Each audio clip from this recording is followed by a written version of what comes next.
Hello, welcome to Torah Scribe. My name is Aaron Leibowitz. This is the second video so far. In the previous video we spoke about the halacha of Chaf Teiches, that in Sefer Torah, tefilin, and mezuzot you can't carve the letters, you have to write them. We already went into that halacha in that shir, in that video.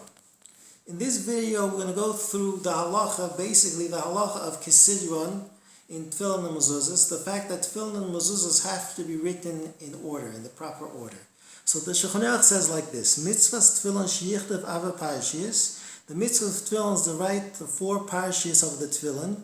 Kadosh li kol bechor, and then v'hoyi kiviyacha. That's the second parsha. The first parsha is Kadosh li kol bechor. The second parsha is v'hoyi kiviyacha. The third parsha is Shema, and the fourth parsha, the last parsha, is v'hoyi im shemoya. And the Ramah adds, "V'tzorach l'kos from b'seder hazeh lichtov tchila hakademus b'Torah." You have to write it in this order. To write first what was written in the Torah, in the same order like the way it was written in the Torah. On this Ramah, the Mishmur explains that even if you situated the letters and the words in the right order, the way it's written in the Torah, but if time-wise they were written out of order, time-wise the way it was written, that in time you wrote, for example, Vahafta before writing Shema, even if you situated Shema on the klaf before Vahafta, that would be possible. That's what the Mishnah says. That's what the Ramah is saying. The shaila is like this: what happens in tefilin shorosh, for example? What happens if you have a tefilin shorosh that in tefilin shorosh the tefillin is written on 4 different pieces? Each parsha is written on a different piece of klaf. So what's the halacha if you have, for example, these pieces of the shorosh written by different sofrim, and it's not clear which order the parshiyos were written in? So for example, if you can see that from how old the parshiyos look, that they were written probably in the right order, but you can't track down for sure.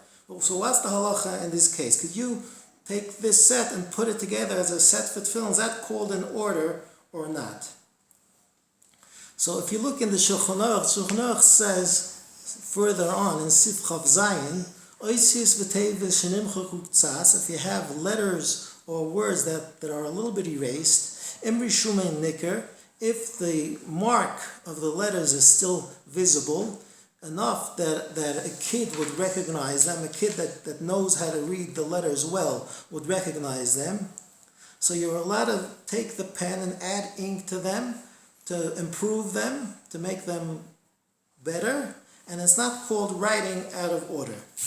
Now, you see from here that it's not so simple as far as writing the words and the letters in the order time-wise. It's not so simple how far that's ma'akev, because we see that even letters, once they start getting a little erased, you could add ink and make it better, even after you already wrote the whole thing, and it's not called out of order. Therefore, my understanding is that this din, that time-wise, you have to write in the right order. Sefer Torah, tefilin and mezuzot, you have to write them in the right order time-wise. That's just l'chatchila. But b'diavad, even if you wrote the tefillin or the mezuzah time-wise in the wrong order, for example, you wrote time-wise v'hafta before you wrote Shema, but then you went back and you wrote Shema, and you situated Shema on the klaf before Vahafta. So on the klaf, all the words and all the letters are situated in the right order, the way they're written in the Torah. But the Eved, that would be kosher, even if time-wise they were written in the wrong order. Now, I must tell you that the meaning hasofrim is that even time-wise, if we know that this tefillin and this mezuzah time-wise was written in the wrong order, even if the way it's situated on the klaf, it's in the right order, this